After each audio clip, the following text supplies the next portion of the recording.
Hoje vou contar para vocês uma história sobre como isso aconteceu.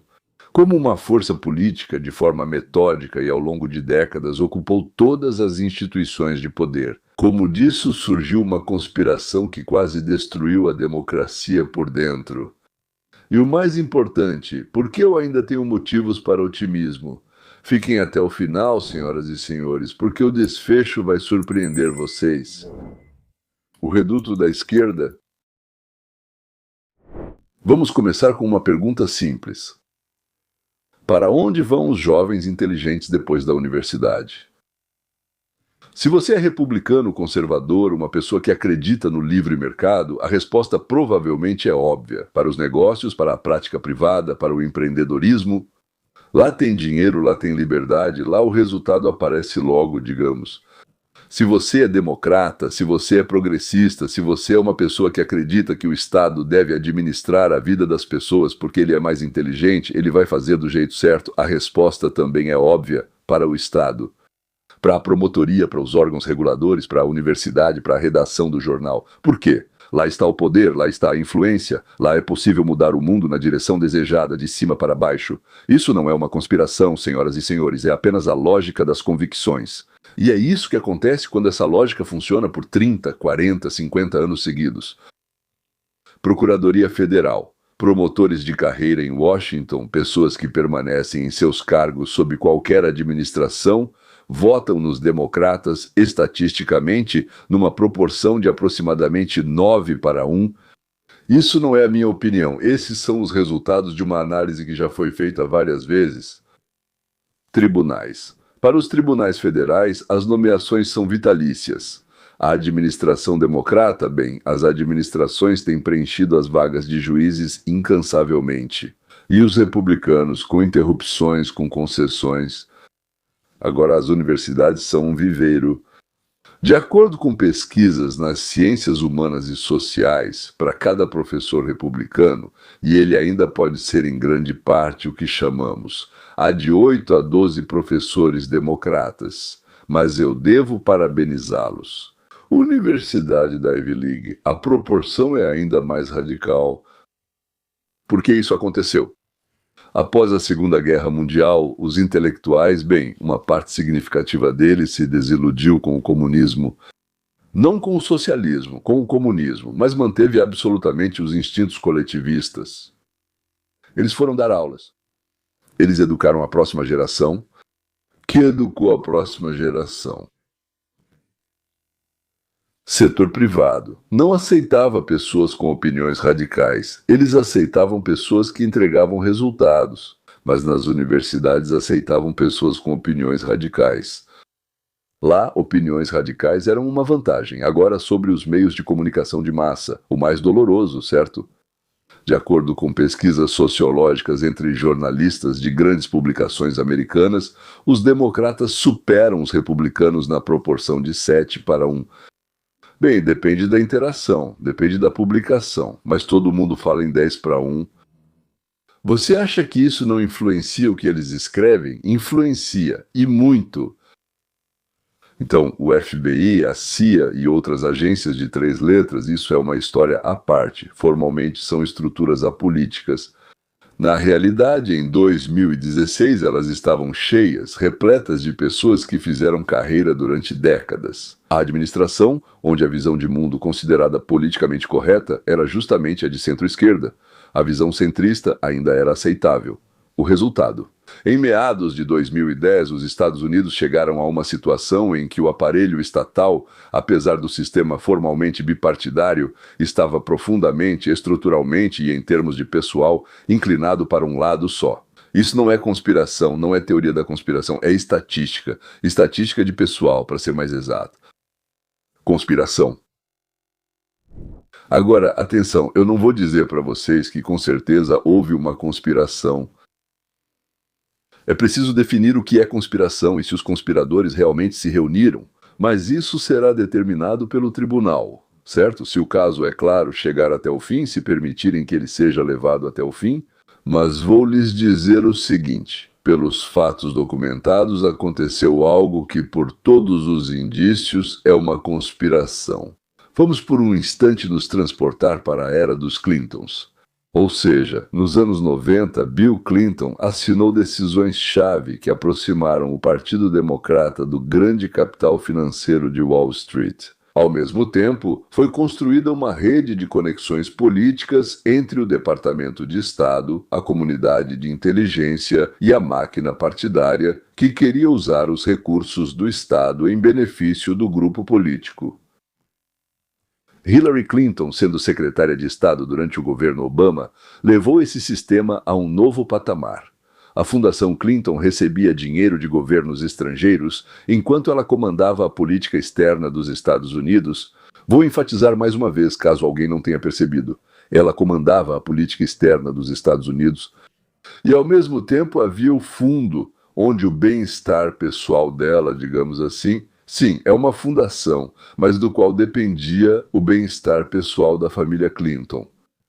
Eles receberam muito dinheiro de lá. Eram justamente essas pessoas que tentavam promover seus interesses nos Estados Unidos que faziam doações para esse fundo. Tudo isso está documentado, nem sequer é contestado. A única questão é se isso constitui um crime, ou seja, se é possível relacionar uma coisa a outra, ou, como dizem, o tribunal simplesmente não conseguirá ligar uma coisa a outra. Ou seja, o dinheiro ia para a Fundação Clinton e, por outro lado, os Estados Unidos faziam algo para alguém que não deveriam fazer, exclusivamente porque a Fundação Clinton recebia dinheiro. Um ponto de virada. Donald Trump anuncia sua candidatura à presidência. Para as pessoas que governavam o país como se fosse seu feudo pessoal, isso não era apenas uma ameaça política, era uma ameaça à própria vida. Trump não faz parte do sistema. O que isso significa? Ele não deve nada a eles. Se ele vencer, ele vai começar ou pode começar a fazer perguntas incômodas. E então acontece o que agora está documentado por materiais desclassificados. A CIA recebe informações de inteligência dos colegas holandeses. Hillary Clinton criou a história sobre Trump e a Rússia para desviar o foco de seus próprios problemas. O diretor da CIA, John Brennan, está perfeitamente ciente disso. Ele transmite essas informações pessoalmente para Obama e Biden. O briefing foi documentado com anotações manuscritas do diretor da CIA. O que acontece depois? Em vez de interromper a investigação contra Trump, por ser politicamente motivada, Brennan a continua. Além disso, ele sabe que isso é uma farsa, mas continua investigando. Ele inclui no relatório oficial de inteligência materiais do dossiê Steele. O dossiê que, bem, ele sabe com certeza foi pago pela empresa da Hillary Clinton. Não há nenhuma confirmação. Simplesmente inventaram um monte de besteira, desculpe. O dossiê, que o próprio Brennan chamou de não confiável, é assim que soa em russo. Bem, essas são, por assim dizer, as palavras deles. Galera, parece que é mentira. Em conversas privadas ele disse isso, mas publicamente ele falou claramente: temos que levar isso a sério. O FBI, sob o comando de Comey, inicia a Operação Furacão, agentes se infiltram no círculo de Trump, a campanha eleitoral está em andamento. Ou seja, diante disso, Watergate é insignificante. As autorizações para escuta foram obtidas através do Tribunal FISA, com base no mesmo dossiê Steele, só que esqueceram de contar ao tribunal, aos juízes de onde ele veio, ou seja, a origem política desse dossiê. Resultado: mesmo com toda essa confusão, o presidente eleito dos Estados Unidos foi escolhido. Há 2 anos ele está sob o peso de uma investigação que foi fabricada por seus adversários políticos usando recursos do Estado. Bem, vocês querem perguntar imediatamente no que isso resultou para a América, certo? Para aqueles que esqueceram ou não sabiam, não é? A primeira coisa é o precedente. Pela primeira vez na história dos Estados Unidos, o aparato estatal foi usado publicamente para desacreditar primeiro um candidato e depois o presidente em exercício. Isso destruiu a norma que sustentou a democracia americana por, o quê? 230 anos. O segundo ponto é a polarização. E já era assim, mas agora metade do país acreditou que Trump era agente de um estado estrangeiro, inimigo de Putin, e a outra metade acreditou que era da FSB. Bem, FBI, FSB, o FBI e a CIA trabalham contra nós e a favor de outra pessoa, talvez a favor de uma parte de nós, mas contra o país. Ambos tinham motivos para crer nisso, pois lhes foi dito exatamente isso de forma direcionada por canais controlados, como acabei de dizer. Terceiro, há o prejuízo internacional. Internamente é mais importante, mas isso também conta. As decisões de política externa consideravam o mercado e o jogo internos. Os aliados perdiam a confiança na palavra americana. Os adversários recebiam informações sobre as divergências americanas praticamente em tempo real. Televisão? Show! Vem logo com as sementes de girassol, vamos ver o que acontece na América. Essa é a catástrofe a qual a conspiração levou, não uma teoria da conspiração, mas uma catástrofe documentada. O sininho, por favor. Amigos, peço que vocês façam uma coisa agora mesmo. Cliquem no sininho para não perderem a continuação desse assunto. No meu canal Roteiro da Liberdade Urbana, analiso exatamente essas histórias. Como o sistema funciona, como ele falha e o que isso significa para cada um de nós. Mais um pedido. Escreva nos comentários uma palavra, conspiração ou acaso, uma das duas. Sim, bem, você pode explicar como você mesmo avalia o que aconteceu, porque isso vai ser nos próximos 6 meses um dos principais temas de conversa no espaço. Bem, digamos no mínimo, na nossa mídia, certo? Aliás, eu leio cada comentário. Agora vamos ao mais interessante. Os republicanos estão tropeçando. Ano de 2025, Trump retorna à Casa Branca. Começa aquilo que muitos esperaram por 8 anos, a tentativa de responsabilizar as pessoas que organizaram o Russiagate. Tudo pronto, documentos desclassificados e testemunhas preparadas para falar. O Congresso enviou encaminhamentos criminais ao FBI sob nova liderança, mas imediatamente surgiu um detalhe surpreendente. Há poucos promotores experientes. Você pode perguntar, como isso é possível? Lembra o que eu disse no início? Republicanos iam para o setor privado, democratas para o governo. Agora isso teve consequências. Quando foram necessárias pessoas que sabem lidar com casos federais complexos, sobre falso testemunho, sobre juramento, sobre conspiração contra os Estados Unidos, descobriu-se que quase não havia ninguém disponível. O que começou a acontecer? Os 2 primeiros casos foram apresentados às pressas. Contra Comey, por falso testemunho, contra Leticia James, na Virgínia.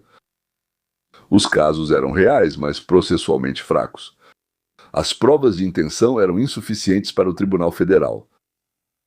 E aí entra em ação, como dizem, o segundo fator, os chamados grandes júris em Washington, Distrito de Colômbia.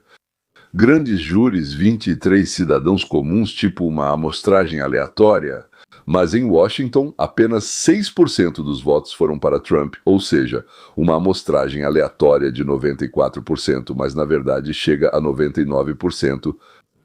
É um júri 100% anti-Trump. Tá bom, 99% odeiam Trump. Stop, 99% всего. Os jurados olham para os casos e veem aquilo que a mídia mostrou para eles durante anos. Trump está conduzindo uma perseguição política. E eles recusam a denúncia. Isso acontece 1, 2, 3 vezes. Em fevereiro de 26, um grande júri em corrente contínua no Distrito de Colômbia recusou-se a indiciar 6 congressistas democratas, que Trump chamou publicamente de rebeldes. Recusou, apesar de as provas serem simples e públicas. E o sinal foi imediatamente muito claro. Em Washington, casos com conotação política não passarão pelo júri. Some a isso o fato de que o Senado, sob a liderança de Tooney, a maioria republicana, não conseguiu entregar aos promotores as transcrições do depoimento de Brandon durante 3 meses. Porque Tooney prefere negociar com os democratas de forma amigável, cavalheiresca, para não perder tempo com votação. Ou ele mesmo está envolvido, ou talvez seus colegas estejam e tem tanto medo de Trump quanto os democratas. O resultado do primeiro ano: algumas derrotas estrondosas, promotores desmoralizados, democratas triunfantes e a sensação de que o tempo está passando. Mudança de estratégia. Após a demissão do procurador-geral Bondi, foi tomada uma decisão que muda tudo, toda a arquitetura do caso. Em vez de acusações separadas contra pessoas individuais, um único caso de conspiração. Essa é uma mudança fundamental. Vou explicar agora por quê. A mentira de Brandon ao Congresso em 2023 é um ato manifesto no âmbito de uma conspiração em andamento. Ou seja, isso não terminou há 5, 6, 7 anos, continuou de acordo com o direito público. Cada novo ato faz parte da conspiração. Prorroga o prazo de prescrição. Isso significa que a ação penal ainda é possível. 2023 mais 5 é igual a 2028. Ainda temos 2 anos, não precisamos correr ou ficar nervosos. E apareceu uma pessoa que decidiu fazer isso, Joseph de Gênova. Ele tem 81 anos, aliás, não é um garoto, não é jovem. Ele começou como promotor com Ronald Reagan. Em 87 foi nomeado promotor do Distrito de Colômbia. Bem, isso é Washington. E em 4 anos conduziu casos que ainda hoje são estudados nas faculdades de Direito. Em 2018 ele disse publicamente algo que na época parecia bem invenção, exagero, que Brandon conspirou com o FBI e o Departamento de Justiça para fabricar casos contra Trump. Intuitivamente, ele entendeu tudo. Agora, com centenas de documentos desclassificados, suas palavras parecem uma descrição precisa da realidade. Então, ele é um intuitivo, uma pessoa cuja lógica funciona e com alguns dados ele pode reconstruir o quadro completo. Isso é uma qualidade rara, aliás. De novo, é um arquiteto jurídico, uma pessoa que sabe construir casos complexos e de múltiplas camadas. Exatamente o que é necessário aqui agora. Sua estratégia é fundamentalmente diferente do que foi feito antes dele. Ele transfere o caso de Washington para Fort Pierce, Flórida, onde o grande júri é formado por outro eleitorado. Lá trabalha a juíza Eileen Cannon, uma pessoa conhecida por seguir rigorosamente as normas processuais e por não ter dependência política do establishment democrata. Em vez de provar uma mentira específica em um dia específico, ele constrói um quadro de conspiração sistêmica. Brennan, Clapper, Comey. Não são 3 pessoas separadas que fizeram algo errado, mas participantes de uma única organização criminosa, direcionada primeiro contra o candidato, depois contra o presidente em exercício e principalmente contra nós, cidadãos dos Estados Unidos que escolhemos esse presidente. Isso é fundamentalmente mais forte do ponto de vista jurídico. Continuação de dificuldades. Faltam procuradores federais experientes. Aqueles que saíram foram substituídos por pessoas com lealdade política, mas sem experiência. Isso ficou claro em abril. As intimações foram emitidas e revogadas 3 dias depois, pois a equipe não estava pronta para as consequências. A idade de Genova representa força, vulnerabilidade, sabedoria, visão estratégica e compreensão do sistema. Ele possui tudo isso. Mas a maratona de interrogatórios, os briefings noturnos, as decisões processuais instantâneas, esse é um trabalho para gente mais jovem. A saída. E ela já pode ser vista. Ao trazer promotores de estados republicanos, Texas, Flórida e Tennessee, formaram uma geração de promotores criminais experientes que sabem atuar nos tribunais estaduais. As leis estaduais são diferentes das federais, mas a requalificação para a especificidade federal é uma questão de meses, não de anos. Se essa equipe for formada, então Jim Genova como estrategista, junto com jovens executores e executores dos estados, é um modelo funcional. Golpe. O primeiro alvo é Brennan, o homem que tomou a decisão de incluir o dossiê falso na avaliação oficial, sabendo de onde ele vinha. Se isso for comprovado, todo o argumento de que a Russiagate foi uma investigação legítima desmorona. Chamavam de outro nome, nós chamamos de Russiagate. Bem, como Watergate, né? Russiagate. O segundo alvo é Comey e sua equipe do FBI, todos os que conduziram a Operação Furacão. A correspondência deles já foi desclassificada e, senhoras e senhores, meu Deus... O terceiro objetivo, um círculo mais amplo, aqueles que sabiam do plano de Clinton ainda em julho de 2016 e não interromperam a operação. Mas isso chega ao nível da Casa Branca da era Obama. Não digo que chegará ao nível do Obama, pois com presidentes temos nosso próprio problema de acusação e julgamento. Cada acusação apresentada é um novo ciclo de exposição pública. Cada processo judicial é uma oportunidade de trazer ao espaço público fatos documentados que agora existem apenas em documentos classificados e desclassificados, que a maioria dos americanos naturalmente lê. Eles, como se diz, têm muitos outros assuntos para cuidar. É justamente o tribunal, e não os congressistas ou jornalistas, que torna os fatos reais para o cidadão comum. Tanto faz o que Vácia ou João escreveram, quem decidiu foi o tribunal. Foram para apelação e a apelação disse: não. Aí sim o cidadão entende. Ah, então era isso. O tribunal, além disso, é um drama, é um juramento, é um interrogatório cruzado, são pessoas reais falando sob ameaça de processo criminal por mentira. Ainda não sabemos se vão permitir câmeras ou não, mas acho que os promotores vão se esforçar muito para que permitam. Quando isso começar, e é uma questão de meses, a opinião pública começará a mudar. Devagar. Bem, tipo depois do Watergate, irreversível. As eleições de meio de mandato de 1926 vão acontecer nesse nível, e isso faz diferença. Roteiro para a liberdade. Antes de eu passar para o final, mais um pedido. Na descrição encontre o link. Você pode baixar meu livro gratuitamente e após o download, você receberá vídeos curtos de 10 minutos por e-mail todos os dias, também de graça. Este é o meu sistema de pensamento crítico, é ele que me ajuda a entender essas histórias e até mais do que apenas histórias. E nas promessas, nas ofertas, nas mensagens, de forma independente, sem confiar apenas no que dizem os meios de comunicação. O link estará abaixo do vídeo e mais uma vez é de graça. Otimismo. Eu quero terminar não falando sobre Brennan e nem sobre Dijanov, eu quero terminar falando sobre a América, sobre nós.